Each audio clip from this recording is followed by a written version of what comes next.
Alright, well, welcome to another video. This is probably going to be a weird one, as you can tell by the title, Albino Cannibals. So, yeah, kind of looking forward to making this video. But anyway, I am in Bucks County, Pennsylvania today, and I'll be spending most of the day here. I got some other places I want to go to, but as usual, this summer will probably get rained out. There's like 90% chance of rain this afternoon, so we'll see.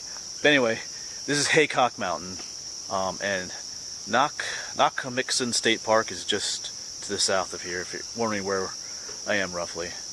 And I was here back in January of 2017. This is the high point of Bucks County. It's part of my High Point series, Haycock Mountain.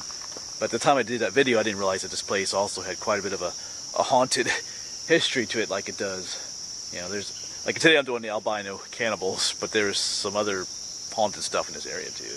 But anyway, I'm gonna get packed up, and then we'll start heading up the mountain, and we'll talk more about these albino cannibals. Or maybe I won't do any talking. Maybe I'll just be eaten, huh? Anyway, we'll see. Yes, like I said, I'm in Bucks County, right by Knockmixon State Park. This is Top Rock Road, right off of Route 563, and it brings you this little parking area. And if you want to go to where I'm headed, there is, of course, that's Top Rock Road, like I said, and there is another gated road that goes off that way. But there's a trail just here that you want to take, and this will take you. Actually, there's a cool area up here with all these there's just a jumble of rocks up here on the mountain. It's pretty awesome. People come up here to go bouldering and stuff, and just to check it out. So I'm not sure how far I'll go up. I do want to get to the rocks though. So just if you want to come check this area out, that's how you get here. That's where I am.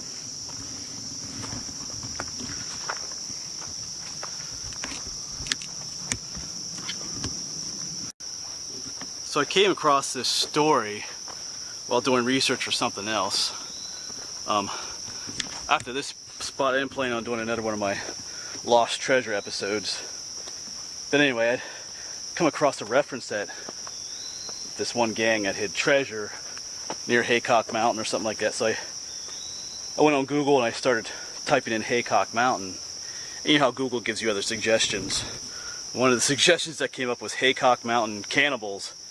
I was like, whoa, I gotta check that out. So that led me to learning about this story. So it's interesting. So yeah, apparently, and it's quite a bit of a legend. I mean, it's well known in this area, I guess. But there are these albino cannibals. Of course, albino means they have that skin issue. Well, they lack pigment in their skin, so their skin is very white. Their eyes are red. So, and of course they're cannibals, so it means they eat people, like wandering hikers.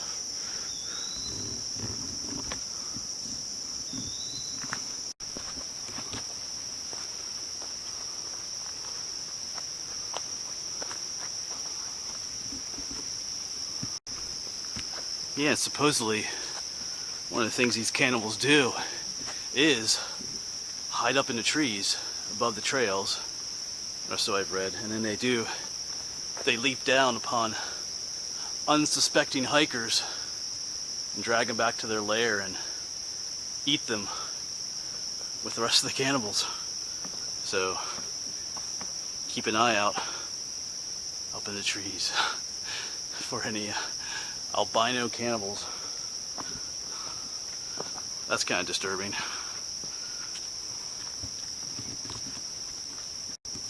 And as with all ghost stories, there's different variations of the same story. Concerning where these cannibals live, the more fanciful version says there's a glass house up on top of this mountain that the cannibals live in. That one doesn't really make much sense. There is no glass house up here, I can tell you that. I've been up there already. And why they would live in a glass house, I don't know. The other version of the story, which is a little more plausible, is that they live in a concrete house at the base of the mountain, and it has no windows, but it's full of surgical instruments.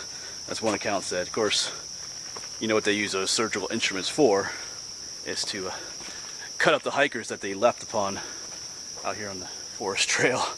So, yeah.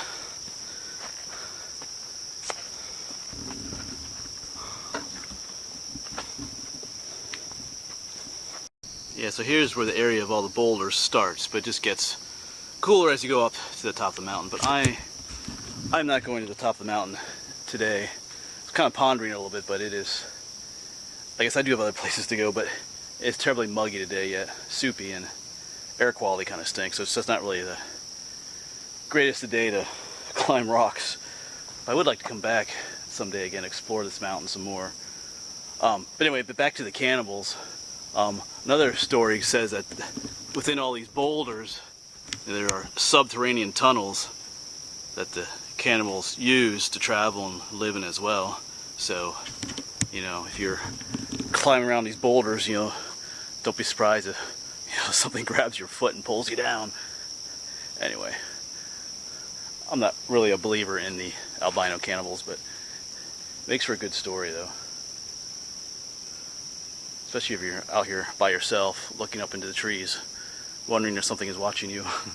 Or if there's a face looking out from you somewhere in those crevices of those boulders, waiting for you to come closer so it can grab you. I think I might post down in the description, I might post a video of when I was here last time, when I went up to the high point, if you want to see more of what these rocks look like. But I think I'm going to head back to the truck and head on to my next site. Try to get as much done today before the rain comes.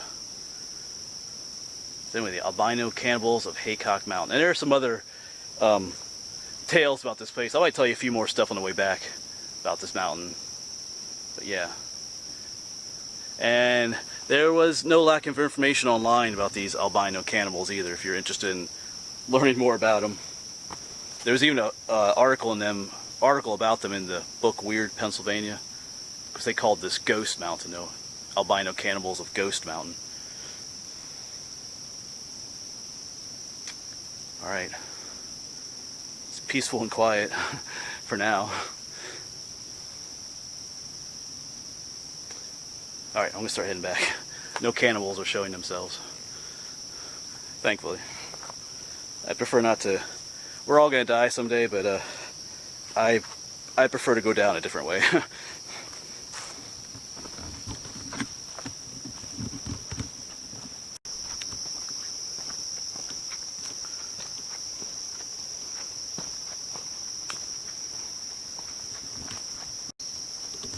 But like I said, there are other tales about this mountain, quite a few. Just several more. Apparently there's a story about a witch that lives up here somewhere. I forget what exactly it was about her. You can see through her or something. I don't know.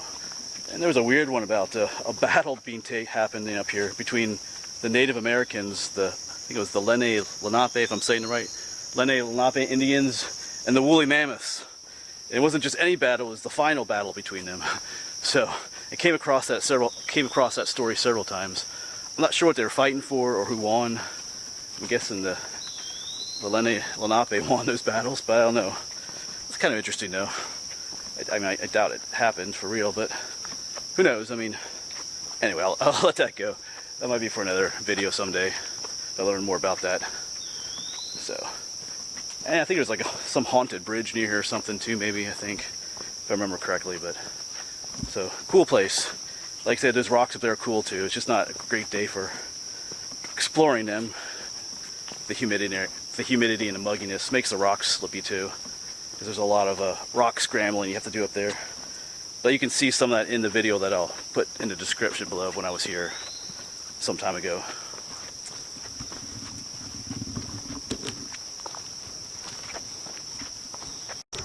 Alright, well, I'm almost back at the truck. Parking area's just down there, and I think you can hear someone mowing their lawn off in the distance there. But yeah, definitely a creepy story. It gives this place a different vibe when you're walking out here alone. Like I said, I didn't know about this story the first time I was here, but it's yeah, in a way it's kind of a cool story too. And I'm still alive, obviously. Yeah, so now I am headed over to Ralph Stover State Park now. We're going to talk about treasure in the next video, hopefully. Maybe find a cave too. I'll see you there.